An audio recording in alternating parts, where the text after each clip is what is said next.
Welcome to the Way Forward Regenerative Conversations podcast number 39, Generational Equity, Sparking Change Across Generations, a conversation with Steve Higgs. I'm Jim Burke, the producer. In a world increasingly defined by its complexities, how do we ensure that future generations inherit a planet and a society better than the one we found? Join us in this eye-opening episode where we sit down with Steve Higgs, the visionary executive director of SAGE, Senior Advocates for Generational Equity. Steve's profound insights into generational equity will challenge the way you think about your role in society, especially as an elder. Discover how every small action we take today can reverberate through time, creating a legacy of hope and sustainability. Whether you're a seasoned activist or just beginning your journey, this conversation will leave you inspired and ready to make a meaningful impact. In this episode, we dive deeply into the concept of generational equity. Steve discusses the vital role elders play in creating a better future for the next generations, highlighting how SAGE inspires people over 50 to give forward with their time, money, and voice. The conversation covers pressing issues such as climate change, education, and economic challenges, emphasizing the importance of intergenerational collaboration. Steve also shares his personal journey and how a single walk behind a waterfall sparked his lifelong commitment to environmental sustainability and advocacy. This episode is a call to action for elders to engage in meaningful work that ensures a thriving world for those who follow. Steve Higgs, as the executive director of SAGE, has dedicated over a decade to inspiring and mobilizing elders to give forward for the benefit of future generations. With a rich background as an environmental attorney at Perkins Coie, LLP, Steve led significant environmental policy and litigation efforts while spearheading sustainability initiatives. His commitment to environmental stewardship is underpinned by his academic achievements, including a Juris Doctor in Environmental Law and a Master's of Science in Resource Policy and Behavior from the University of Michigan. He also served as a U.S. Fulbright Research Fellow in New Zealand, where he focused on mediation in environmental disputes. Early in his career, Steve was a research fellow at the Ecosystem Management Initiative and advocated for river conservation with American rivers. Through his leadership at SAGE, Steve continues to inspire intergenerational collaboration and activism, ensuring that each generation contributes to a better future. And now for our host, Dr. John Izzo and Alain Gauthier. Hi, I'm Dr. John Izzo, and on behalf of my co-host, Alain Gauthier, and our producer, Jim Burke, I want to welcome you to this episode of the Way Forward Regenerative Conversations podcast, where, as you know, we discuss issues and ideas of importance in terms of a positive future for humanity and planet, especially from the perspective of those over 50 and how they can contribute to this moment in the world and in society, and how we can also live purposeful lives as we age. So welcome. We're glad to have you here. So, Alain, I'm quite intrigued about the conversation, the topic of our podcast today, which is around generational equity. And I was thinking that anecdotally, we hear a lot about generational equity or inequity. We hear, for example, and many of us have experienced, how many younger people are having a hard time in America and in Canada, especially buying their first home, often living at home longer. A very large percentage of people in their 20s now still live at home, often for economic reasons. I've experienced that in my own family, not so much the living at home, but I know my oldest daughter and son-in-law delayed childbearing in part because it's taken them longer to get an economic footing, perhaps, than for their parents. But interestingly, in 2020, in the middle of the pandemic, they asked millennials and Gen Z, did they think they would be better off than their parents? And more than half of them said, yes, we think we're going to be better off than our parents because we think we're going to have opportunities around education and innovation that our parents didn't. Really interestingly, Caucasian or white respondents were less likely, less than 50% of them said they thought they'd have a life better than their parents, whereas over 50% of people of color in America felt that they would have a life better. That may be because they felt their parents did not have a chance, but for the most part, they said, we feel there are going to be opportunities for us that weren't available to our parents. And yet we also know, and we talked about this on one of our recent podcasts, that among millennials and Gen Z, there is incredible anxiety about what is the world going to be like that we're going to live in, from a climate perspective, from an international stability perspective, and from an inequity perspective. So it's a complex picture is the point. But before we get started, I had a great experience just yesterday that made me think of this podcast, Generational Equity. My wife and I share one deep value. Well, we share a lot of deep values. And I always tell people, if you want to get married to the right person, don't let sex be your guide. Oh, we have great sex, or well, we have great passion. She's a great kisser. Make sure you have a value that you share, or values that you share that'll carry you through your whole life because it's who you both are. And one of the values my wife and I share deeply is kindness and compassion. And she came home yesterday to my home office and she was in tears as she walked into my office. And I was like, Janice, what's wrong? And I couldn't imagine something happened, someone died. She said, no, just give me a moment. She sat on the sofa in my office and she had her hands nested against her chest like this. And as I went over, I saw that she had a tiny baby quail chick in her hands, nested against her chest. And I said, what happened? She said, well, on our private road here, there's a quail with a bunch of chicks, and several of them fell down the storm sewer, and they can't get back up. And in all that was going on, this one got separated, and I couldn't get her back to her mother because the mother kept running away. And she's really cold. She's shivering. And I said, well, if she doesn't get back with her mother, she's probably going to die. And she said, yeah, I know, but at least she'll have someone loving her and she'll be warm while she dies. Well, I'll make a long story short. There's a good ending to this story. We said, well, let's go out and see if we can find the mother. That's her best chance. And we did find the mother and got her just close enough that she heard the chirp and ran to her and got reunited. But I thought of that a lot as we begin this podcast because I believe it is in the nature of nature to care about the next generation. And so with that introduction, I'm really excited about our conversation today with Steve Higgs, who's the executive director of SAGE. So Alon, really excited to talk about this important topic today. Yes, John, I'm excited too. I've been focusing more and more in the regenerative elder process on intergenerational reciprocity, what elders can learn from young people, and of course, vice versa, what young people can learn from elders. So, and I think this is the setup that is part of SAGE. We will invite now Steve into the conversation. Steve, welcome. It's great to see you both. Hi, John and Alon. Nice to see you both. Thank you. Great to have you. So, Steve, look, you're the executive director of SAGE, and the organization, as I understand, is dedicated to generational equity. So let's start with a big question. In the definition of SAGE and yourself, what exactly is generational equity? It's a principle of fairness that every generation leaves the world better off than they found it. Spirit that we want to improve the quality of life for the next. And John, I wanted to just mention when you shared that story about the bird, it touched my heart because I agree with you. This idea of caring for our community and for our future is in our nature. The other day, my daughter came down the stairs with a crow, like you just described. And a crow, I'm sometimes a little bit nervous about them because they can be kind of big birds. It was this baby injured. And on one hand, it was like, well, we just can't have that in our house. And at the same time, she found a way to connect with a local organization that has an animal hospital.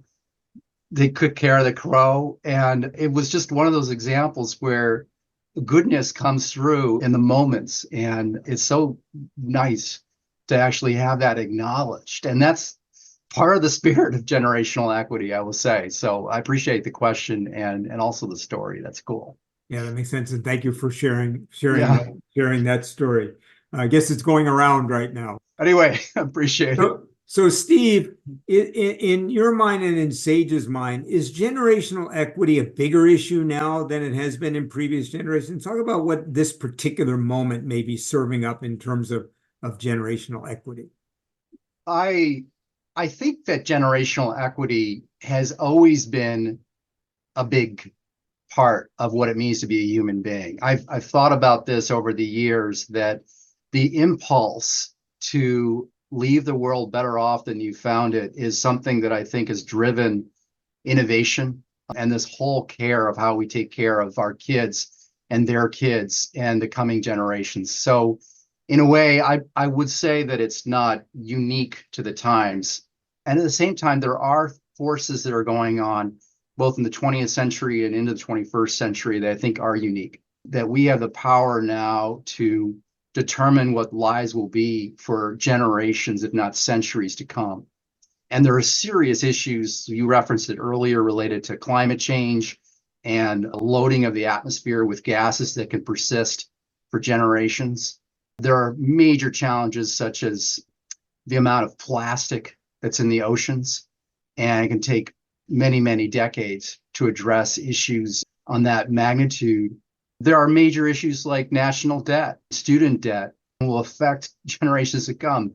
And so I do think there are serious challenges today that really warrant a serious response. At the same time, the impulse of being and wanting to create a better future for those who come after us, I think is part of what it means to be a human being. And that way, I would say it's an enduring spirit, even though it has great salience today.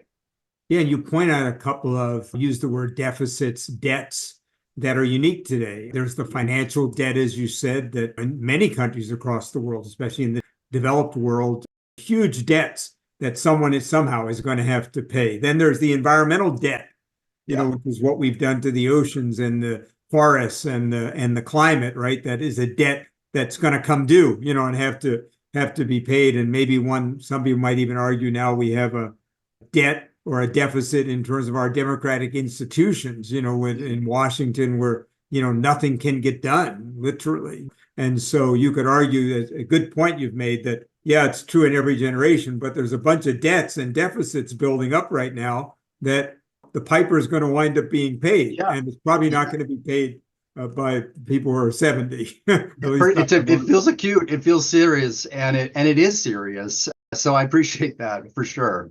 We're going to get in now a little bit into Sage itself, Steve. So if we met in an elevator and say you had less than a minute to describe what Sage is and what it does, so by the time we get to we'll give you a 25th floor, right, you're done.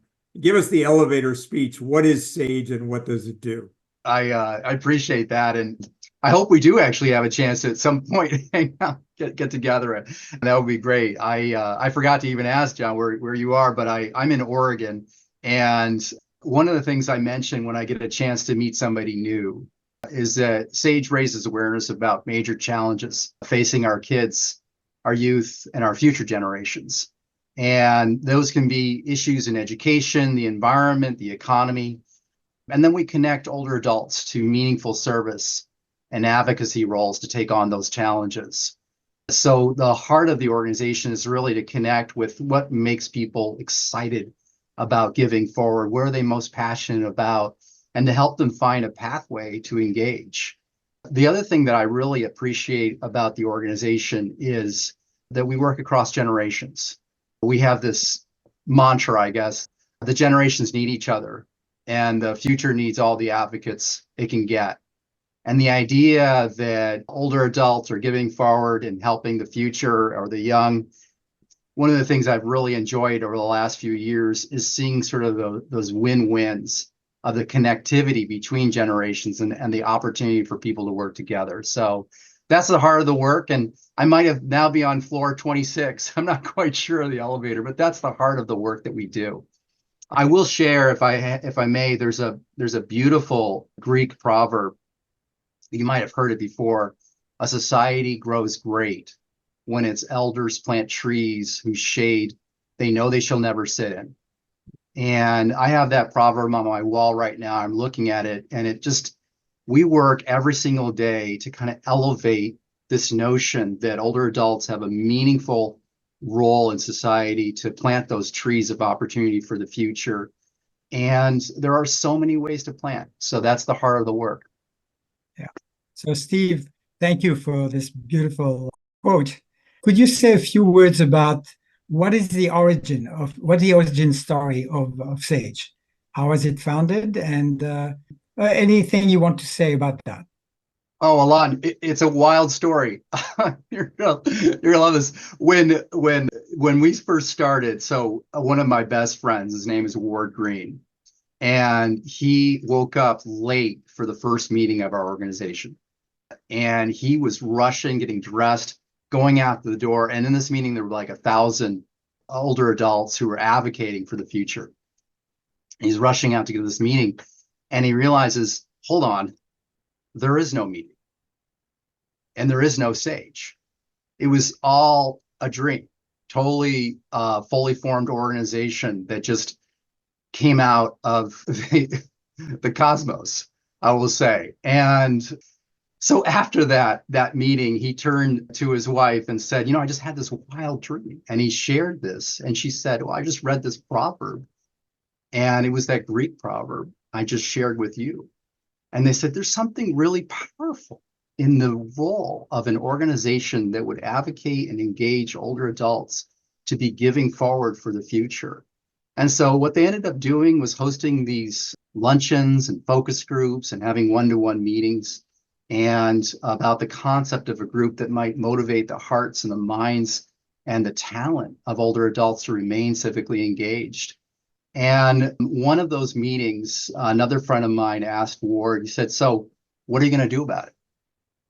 And I think that was kind of came at Ward as a bit of a challenge. He's like, okay, what am I going to do about this? And they ended up forming the 501c public charity, and the rest is history. There's a lot of stuff that unfolded after that. That was probably about 14 years ago.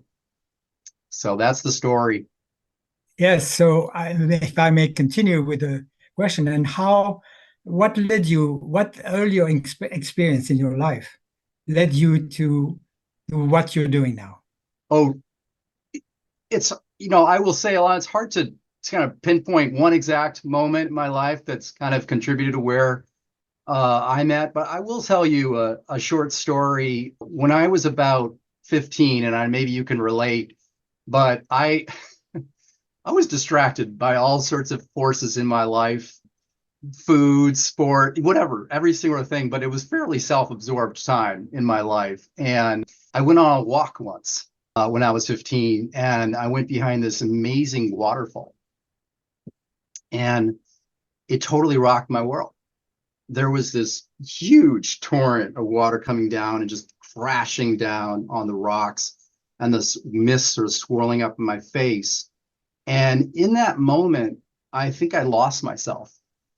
I became connected to something larger. In that case, it was the falls.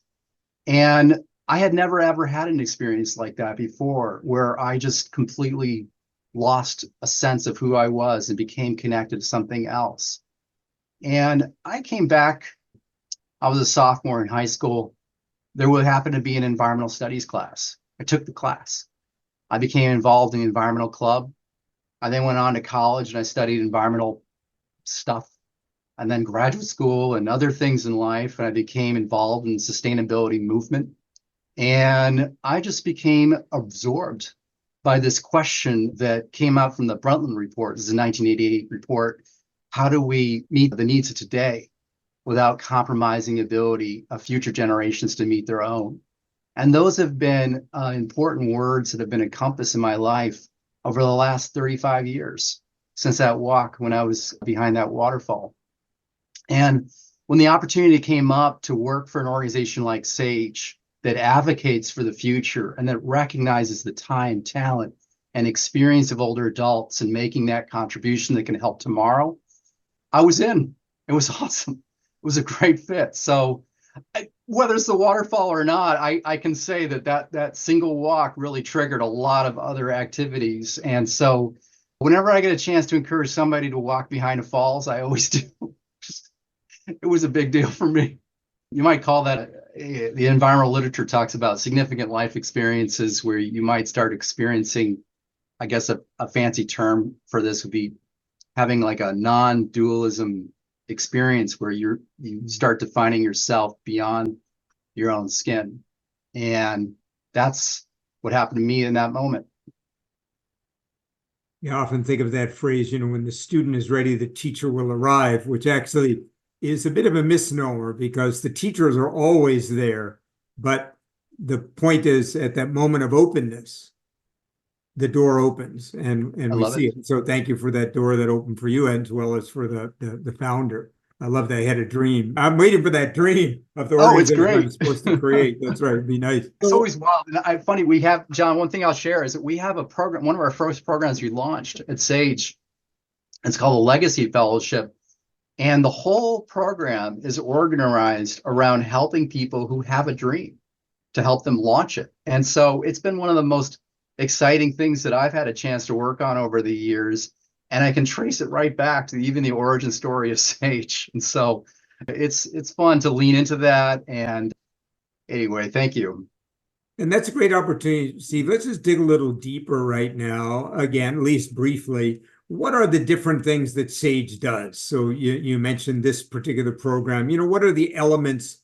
So if I were, let's say, a person who wanted to engage with Sage, what do you provide to people, and who are your clients, so to speak? I know you're a nonprofit, but we have clients anyway. Who are clear clients, and what are they getting from you, if you will? Right. I mean, think about the clients. A friend of mine once described his work as, I work for the community and this organization pays my paycheck. And so the client is in some ways it is people we'll never meet, and they are in the future for sure.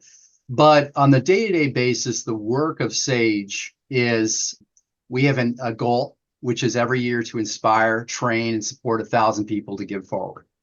And so we call the people that we might influence in one way or the other as a tree planter, inspired by that Greek proverb. And the way that we can connect with people is we try different approaches. And so we have an annual event called the Visiting Sage Speaker. And it's meant to be a real just spark to get a great idea going about how you can make a difference in the world. We've had 8 of these Visiting Sage speakers. And for example, Paul Hawken is a speaker on climate change. He talks about drawdown and how to reverse climate change. We had a wonderful speaker, Dr. Sylvia Earle, who talked about the future of the oceans.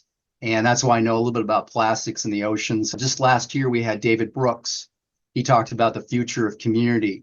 So these speakers are really ambassadors for a message in the community about how to make a difference. And for us, it's a spark to get an idea of what kind of tree you can plant.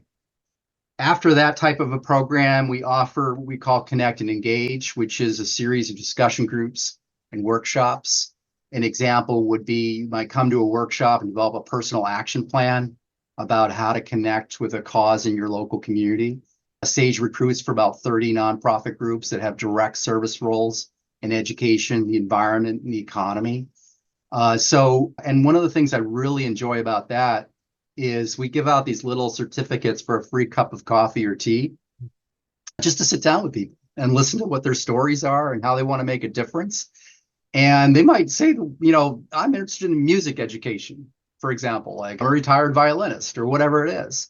And we say, you know what, I don't know a group that does that, but I'm going to go to the internet over here and find something and then connect them to something meaningful. And that's been really, really enriching and I think meaningful for the community at large. Deeper types of programs that Sage offers. I mentioned the Legacy Fellowship earlier. It's a 9-month leadership development program to help people launch dream projects. We've had about 80 fellows, so that's 7 cohorts over the years. And they are usually larger projects that might take decades to work on, where we help organizations or people who are maybe founding organizations or imagining, or they're working through a serious challenge, or they have a dream like Ward did and they want to launch something new. So one of the organizations that we've been a part of is called Earth Day Oregon. I mentioned we're in the state of Oregon, and they are an organization that elevates the idea of Earth Day, and it helps kind of create through a network approach whole energy around our state about celebrating Earth Day together. I think there's like 80 nonprofit Earth-oriented organizations who are participating in that, and business sponsors. And they just sort of celebrate together what is a national movement around Earth Day, but they localize it in the state of Oregon. So a lot of great projects there. And then Sage, over the years, got so excited about some of these projects that we sponsor them. We call those innovation teams. We have 6 of these teams where a group of people and organizations come together around a common cause.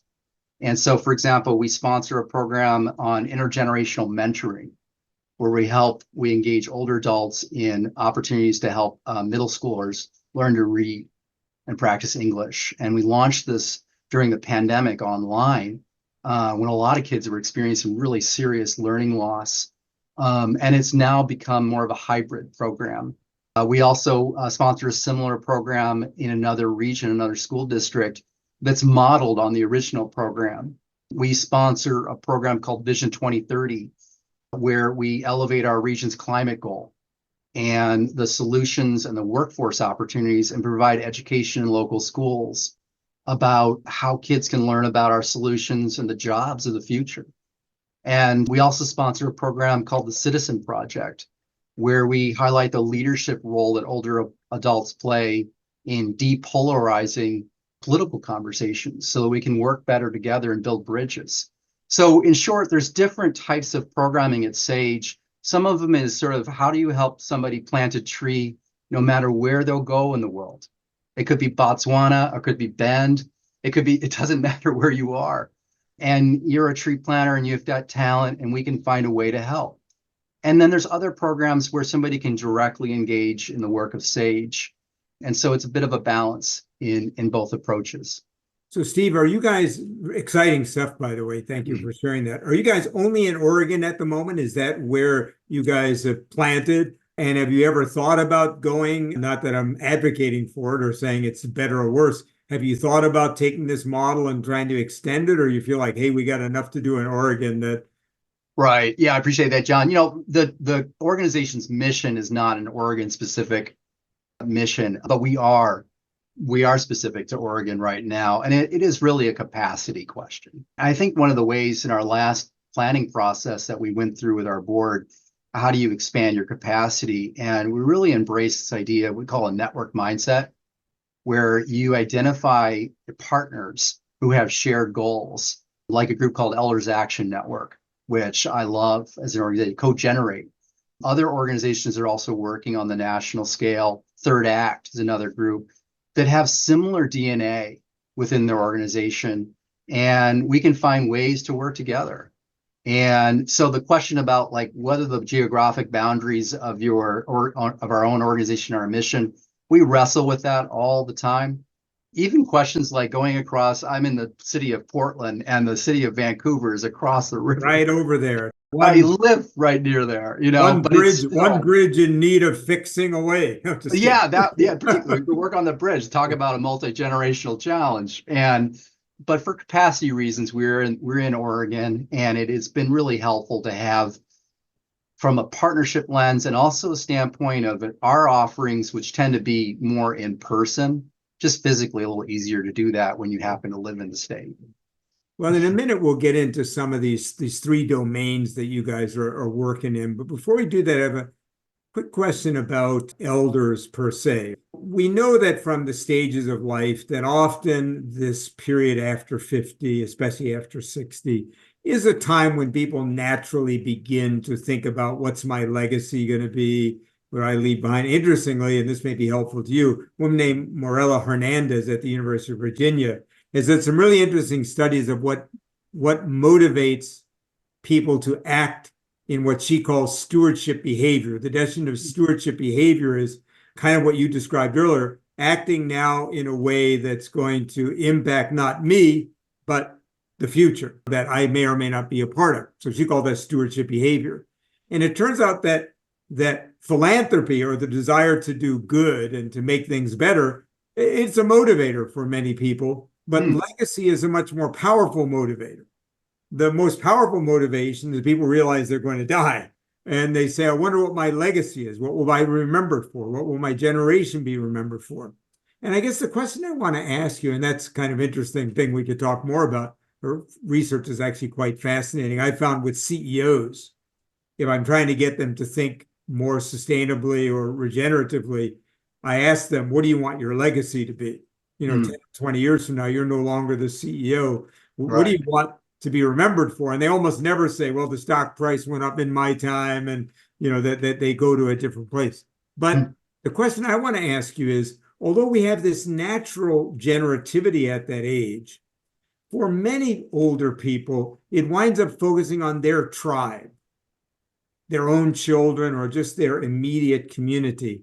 And I've often thought, and I wonder your view on this, that one of the great challenges of our particular time is because so many issues now, whether it's the climate or the ocean or plastic or inequity or international stability, influence all of us. We have these things in common. How do we get older people to extend their view of tribe, to realize that, taking care of my tribe is no longer good enough, because I could take care of my tribe and still the future won't be so good if I don't, if you know what I'm saying, talk a little bit about your thoughts on that. Well, I appreciate that. And the first thought I had was, I really want to read more about this research. And so can you remind me, what was the name of this author? Morella Hernandez at the University. Morella Hernandez. I'm kind of a collector of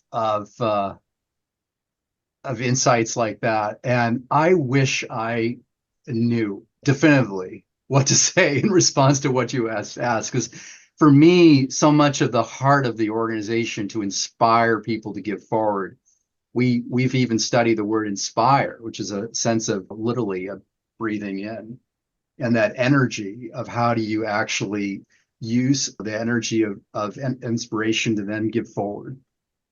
And the thing that kind of comes to mind, John, when you ask that, is the story. A friend of mine, Jay Bloom, is just a wonderful human being. He told me this story once about a man who lost his son. I think it was because of gun violence. And it was a tragedy. And as a dad, I can visualize a little bit what it would be like to lose a loved one like that. And somebody asked him how he felt about it. And he said, you know what? I forgot to raise the whole community. When he lost his own kid, he sort of lost this notion that the community is your kid, that every person in society belongs to us. And there's a beautiful book, a guy named Bob Putnam. A lot of people know about his work. He wrote a book called Our Kids, The American Dream in Crisis. And he was really, really serious about focusing on this idea that these are our kids. Every single baby that's born, it was 500, I think, in the last 2 minutes. They're all part of the fabric of our society, and we have a moral responsibility to contribute to a great society that they will be a part of. And so these lines between family and the greater society, I can understand them because I have them. I mean, I'm dad and a son, brother, and I have close kin who are really close to me. And at the same time, you can have that and you can be a part of a larger society as well. How you spark that sort of connection, my instinct is probably through the power of relationships. This is one of the things I didn't really fully understand until I started working at Sage, is that a lot of us act through the relationships we form with other human beings. And it's that human to human connection that draws us to act in ways we otherwise might never do. And so if you experience somebody who is living a bit of a insular, feeling like an island, and you invite them to engage in something that you're part of, and it's good to have food and some fun and some friendship in that connection, that you can sort of nurture a deeper connection with the wider world. And you do that through trusting relationships and friendships. And that would be my instinct in terms of, in response to your question, is honoring the notion that we're human and that we connect with each other, and the way we learn together is by doing things together. So, Steve, one of the key concepts for SAGE is the giving forward. Yes. And we'd like you to say a few more words about that. And at the same time, are the elders that you work with, are they also conscious that they can receive from young people? So it's not just a one-way process. So I know it's two questions in one, but yes, giving forward, how about receiving forward? Absolutely. That's the thing. I never really experienced when I was younger, like that whole win-win connection. I don't know if I thought about it or noticed it. Some of us is just starting to kind of notice the good news in society and the good things that are happening.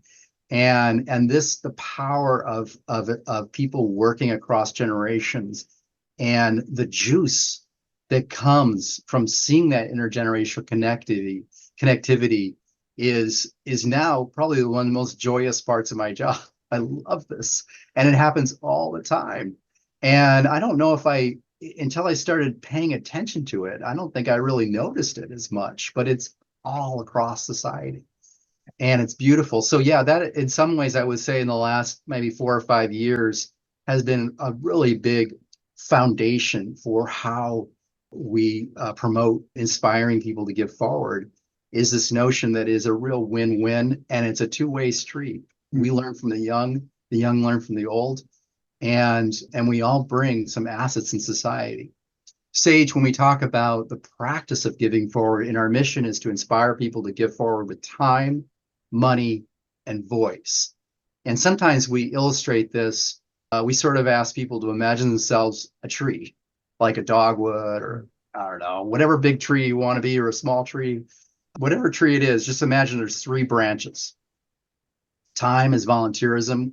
The gift of time is the most cherished gift you can provide. And we promote different pathways for people to actually give forward with their time. Money is both aligning spending with values and through charitable giving.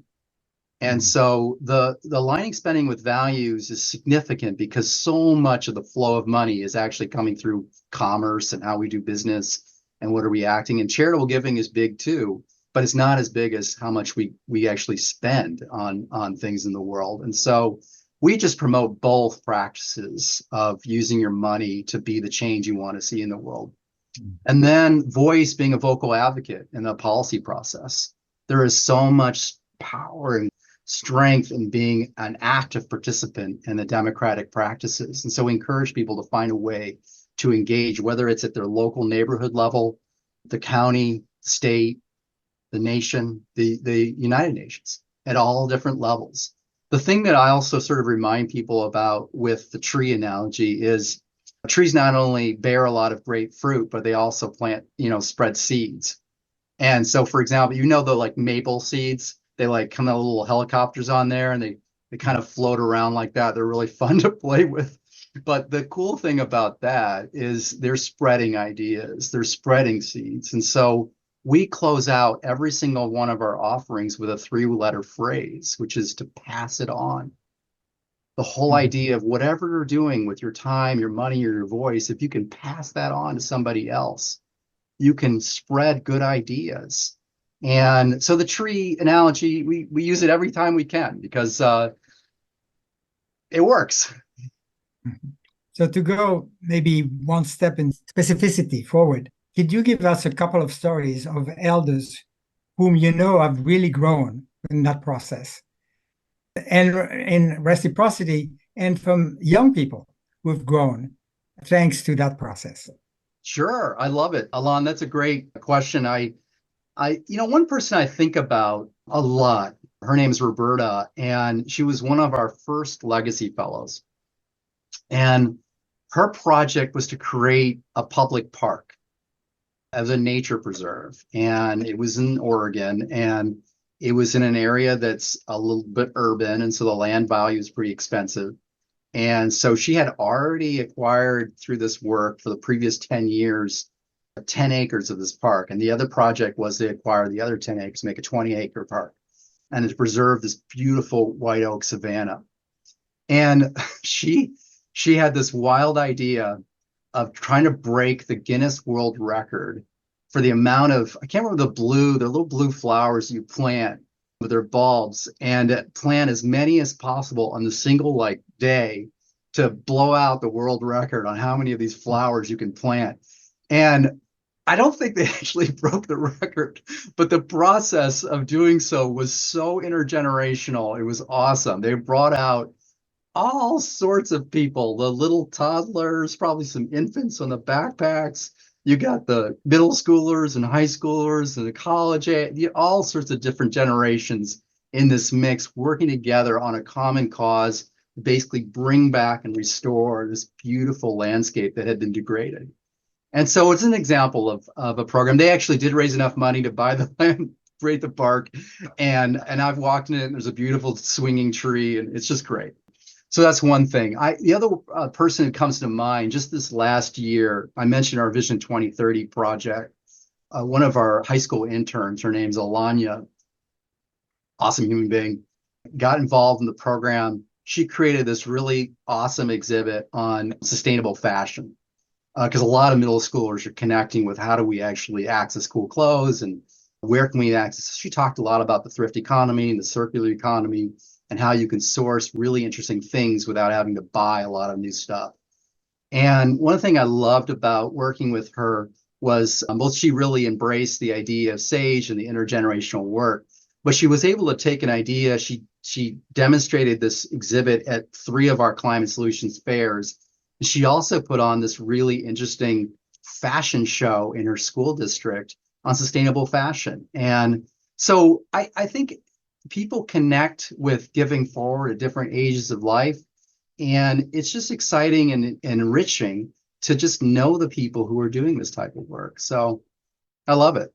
One of the things that I'll also mention along your question, and it comes with an example from some of the dialogues we've done on a topic called climate choices. We use a framework that's published by the Kettering Foundation and the National Issues Forum. And these are basically community dialogues on what are difficult community topics and how do we address issues like climate change is one of those. And we have been intentional about having some intergenerational conversations on climate change. And I can think back on one of them that was in a continuing care retirement community that was a multi-generational conversation where there were younger people in the room and older people in the room. And I heard from one of the younger people just how helpful and valuable it was to have a group of elders who were listening and sharing a common concern about an issue that really will affect the younger generation in a very significant way. And I think providing some of that connection to older adults from a sense of agency and resolve, and you can do this, is really, really important. And the more that our organizations can promote that type of connection, the better. So Steve, one of the things I love about what you're talking about, but it's also a tension maybe for some people who are listening, right, is that it seems like, and thank you for those beautiful stories, and they kind of illustrate maybe what I'm about to ask, which is that, one of the things I love about your model is you're not kind of telling people this is what you have to care about. Right. You got to do something about climate. You got to do something about plastic in the ocean. You're saying to people, give it forward. Use your time, use your voice, use your financial resources, use your political muscle, whatever, all these things you have to be of service to something. So some people might say, that's fantastic. I happen to really love it. Is there a tension at all in the organization, or has there been about, because I can imagine some people say, yeah, well, we got to direct people to work on these things. And I know you have these 3 areas, around economic equity, educational equity, and environmental equity. So talk to us a little bit about that, what could be a tension, or the dance maybe is a more productive way to think about it, between, look, we want to free up people to give forward to plant trees that others will enjoy the shade of, including a park that may not be core to our 3 big things. So talk to us about that, how that dance works at SAGE. Yeah, I think it's a great question, John, and I like the word dance because I think that that's a more appropriate metaphor, because one of the things that I think is an important thing that underlies sage is a sense of gratitude, that no matter who we connect with, if they're interested in making the world a better place, we want to work with them. It's important that we acknowledge that gratitude is a source of generosity and generativity in the wider world. And so we don't ever want to say, well, you shouldn't work on this if you're passionate about that, because at the end of the day, what we want you to do is keep working at something that's really important to you. We use this analogy: the front is very long, and the needs of the future are vast, and the opportunities to do great work are really without limit. And one of the challenges is to find a place on that front and to dig in. And that when you do, you meet a lot of other people who are working on a similar cause, and you all of a sudden have a lot of new friends, which is a great place to engage. And whether that front is music education, or is working on plastics, or working on English reading proficiency, we want people to find it. And at the same time, there are specific areas that SAGE has seen a gap, for example, where there's a leadership moment, there's something that needs to be done. In recent months, I've been thinking a lot about this work of systems dynamics, and how do you intervene in a system and put a lever on something that might actually address a lot of issues at the same time. Sometimes they call, like, how do you feed a bird with two birds with one hand, right? And so there are areas where, even with all the depth of work that's going on in the community, there's still a need for intervention, for innovation, for changes to be made. And I think to the degree that SAGE's team structure can provide that, and then ultimately those efforts, whether they succeed, they can sustain, whether or not they run into roadblocks and we need to sunset them at some point, we had some important learning that we could share with the wider world.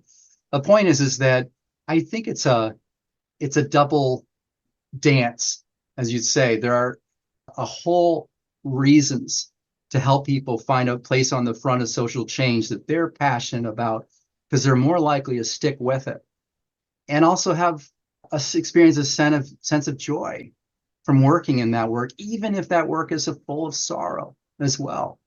And at the same time, sometimes people aren't quite sure where they want to engage, and there's a need for an innovation, and we provide it in this area as well. So it's a dance. As far as organizationally, that's also a dance, because we're always wondering, well, there's a small-sized organization, and where do we balance our own resources? And one of the things I'll mention is that that's a familiar problem for a lot of nonprofits.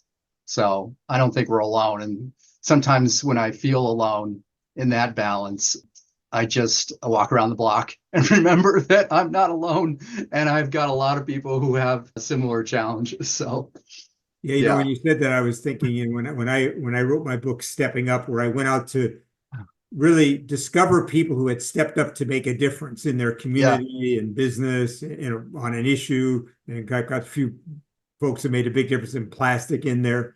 And then when I give talks on it, I give thousands of talks on that since I wrote the book, is I always tell people, look, I'm not telling you what to step up about.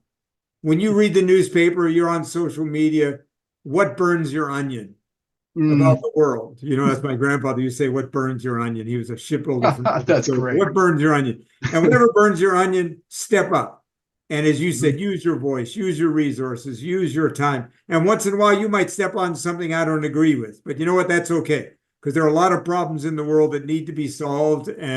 But I love what you're saying. At the same time, you as an organization, say, look, we've got some ideas about some true collective challenges that we think are big rocks.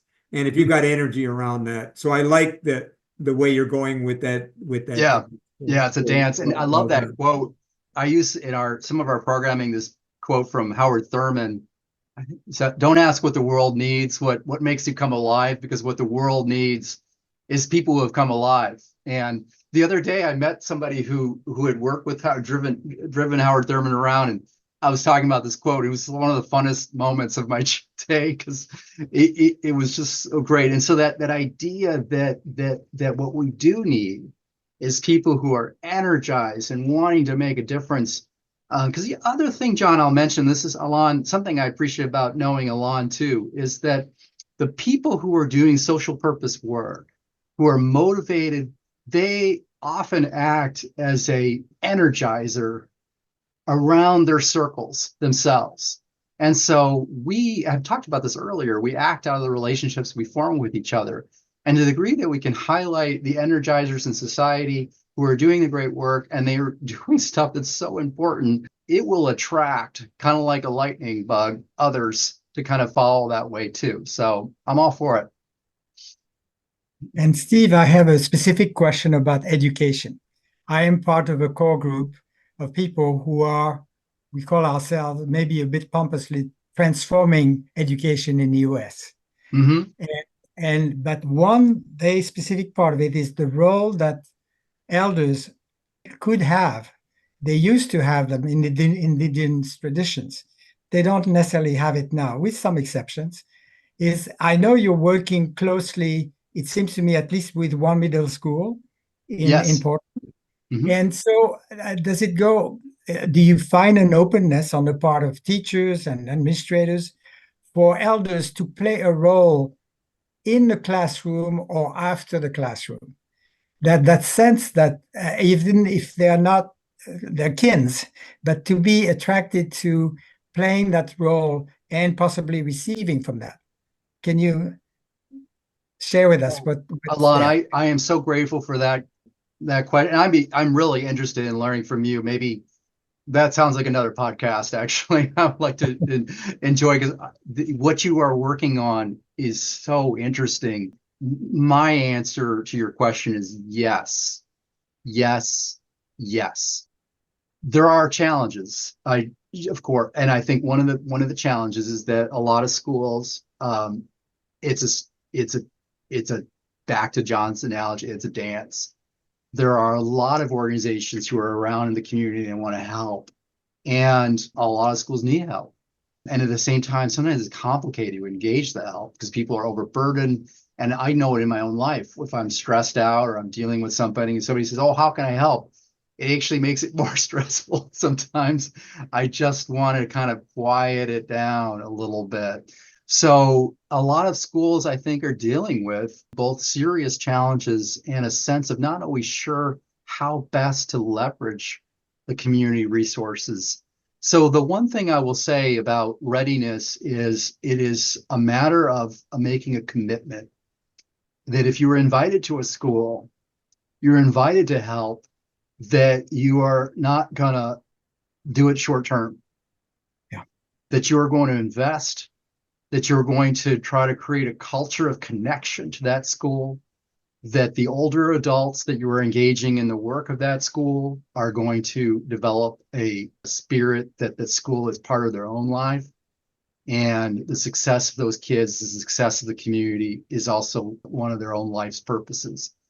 And I think that is a matter of, it just takes time and investment, but I think schools are open to the idea that older adults, which oftentimes have time to volunteer during the school day, which is a crucial time to be involved, and also a readiness on the part of the organization and the volunteers to be willing to learn about what it's like. Middle schoolers that we work with, it's not for everybody. I will say that it's a challenge. Sometimes they're working with younger people, and so therefore maybe you want to work with a different age group. It just depends on finding the right fit.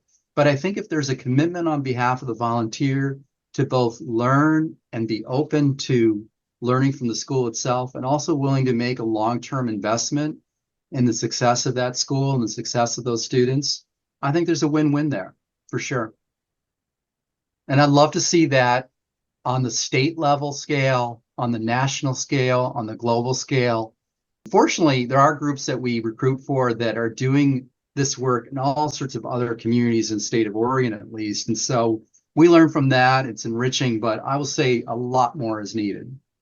So, Steve, always time touches us lightly. Quick question for you, quick answer to this one, then a little bigger question, and Alon will ask the last question. Tell us what's ahead for Sage, any new things you guys are doing, and keep it brief just because of our time. Sure. Everything is next. Just kidding. I cannot, in brief, what's exciting coming up this year. I do think, going back to Alon's question about intergenerational work, I think we as an organization really want to lean into the power of working across generations. And so, to the degree the intergenerational mentoring, the climate education work, we have an initiative of young leaders who are promoting this concept of service across generations, really leaning in next year to the idea of the generations need each other and the future needs all the advocates it can get, is the heart of what I think we want to bring forward.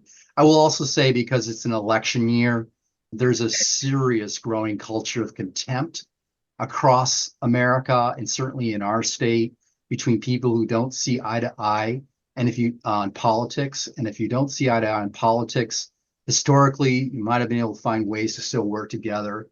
But now people are really dehumanizing one another in a way that I think is toxic.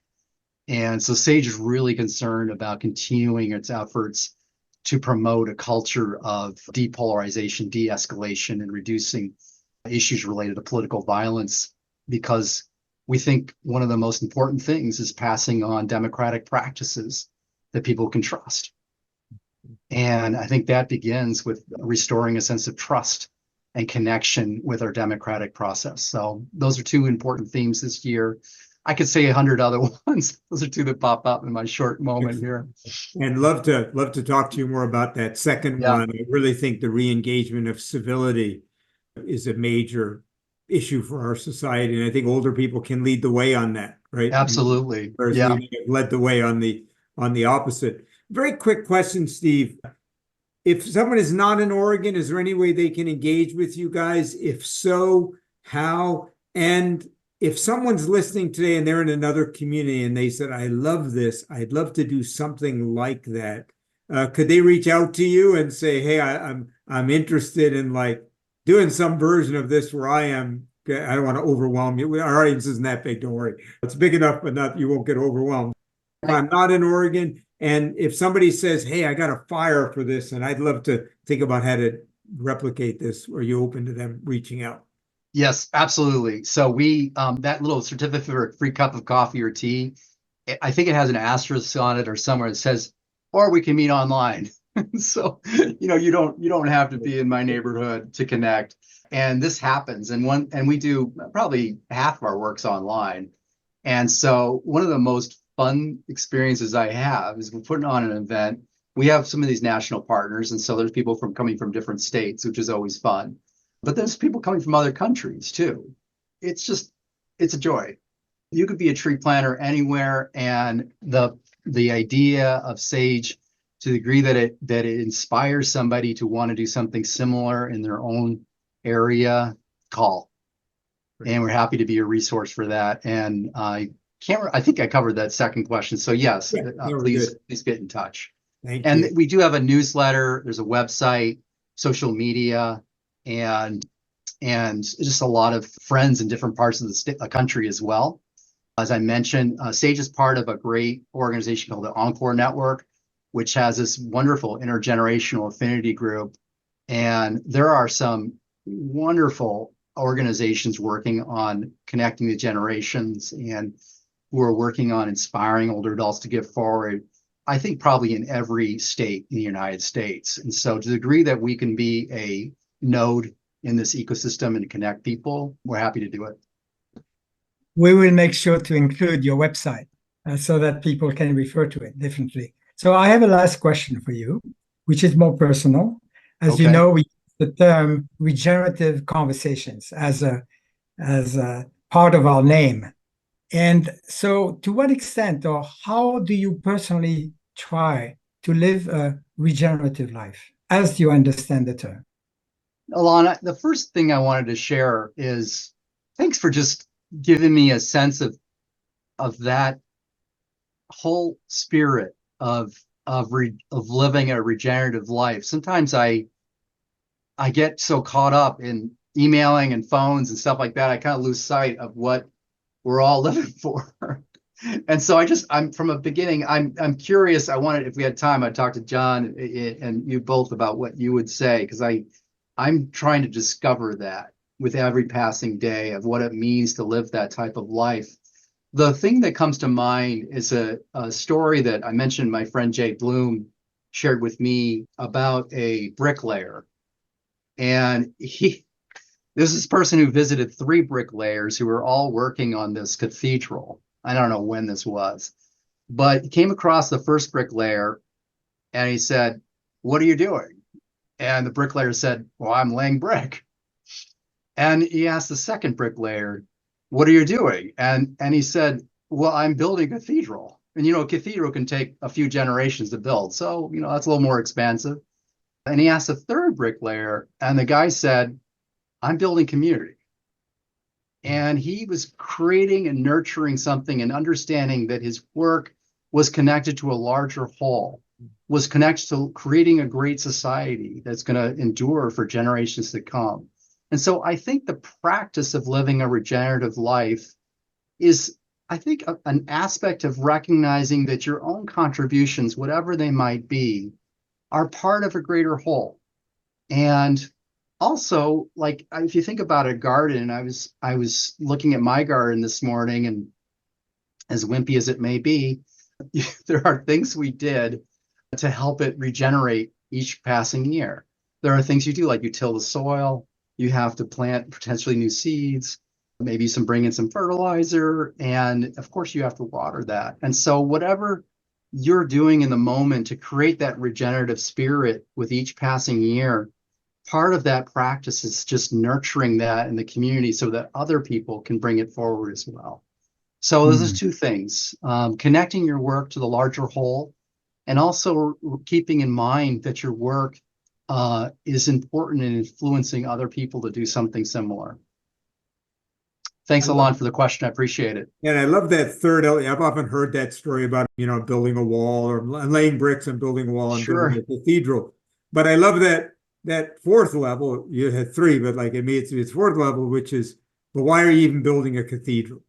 What's the purpose of building it? The purpose of a cathedral is to create a place where people can come together and have a sense of community, et cetera. So first of all, thank you, Steve, for your work and the work of SAGE. We will have your contact information. Please reach out and connect with their work. Thanks for the good work and the node that you have created.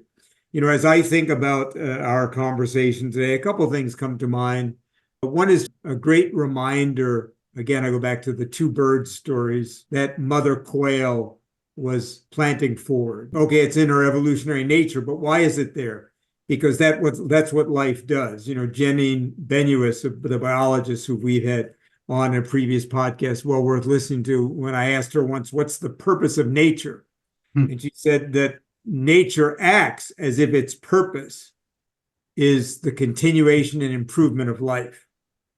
So nature can't tell us what its purpose is. We look at how it acts. It acts as if it cares about the continuation and the improvement of life. And then I also thought of your tree metaphor of another one of our guests, Dr. Susan Simard at the University of British Columbia, who wrote a book called Mother Tree, who has really studied the ecosystem of forests. And one of the points that she made to us is that when these mother trees die in these old growth forests, they actually start to give away their resources to the community of trees. And they don't just give it to their direct offspring, meaning to their species and their direct offspring. They really release their nutrients and energy into the ecosystem, almost like a deliberate act of shedding. And I also think that's a great metaphor. As we get older, we all become mother trees. And how do we shed our resources and our time and our voice so that the forest is better when we eventually no longer are directly a part of that forest? So Steve, thanks again for your good work. Well, I love it. I'm going to have to look up Susan Simard too and read watch more her about podcast. that. We listen to her podcast. We did a great podcast. That's terrific. And thanks to both of you for putting on this and As I said before, if there's something that people take away from it, just please pass it on. Will do. And right. Finally, I want to thank you, our listeners. You're why we're here. Please, if you like what you heard or watched, please pass it on and subscribe and let other people know. That's how we get these ideas out there. A reminder now, we are on YouTube and on wherever you can listen to a podcast, from Apple to Amazon, etc. And just on Instagram now as well, and doing YouTube Shorts. So lots of ways to contact us. I'll leave with the way we always end these podcasts, a great ending for this podcast, reminding you that history is not a destination waiting for us to arrive. What we will call history someday will be the product of what we, the trees that are in this forest right now, decide to do with our time, our voice, our talent, and our political muscle. So we're creating history. It's not waiting for us. So we wish you a good day until next time on The Way Forward. Thank you for joining us in this episode of the Way Forward Regenerative Conversations podcast. I'm Jim Burke, the producer. We'd like to extend our heartfelt thanks to our sponsors, Elders Action Network and Elders Climate Action, for their unwavering support in making this podcast possible. Their dedication to empowering elders to take action on climate change and social justice issues is truly inspiring. If you found this conversation as enlightening and motivating as we did, please subscribe to our podcast and YouTube channels. Your subscription helps us continue bringing these vital discussions to a broader audience. Don't forget to share this episode with your network, and let's work together to build a better world for all generations. Find us on YouTube, Apple Podcasts, Amazon, and now on Instagram and YouTube Shorts. Together, we can make a difference. We'd love to hear your feedback on today's episode and any suggestions you have for future guests. Please send your thoughts and recommendations to thewayforwardrc@gmail.com. Your input is invaluable in helping us shape the future of this podcast. To learn more about our sponsors and get involved, visit Elders Action Network at eldersaction.org and Elders Climate Action at eldersclimateaction.org. Thank you for being part of the Way Forward community.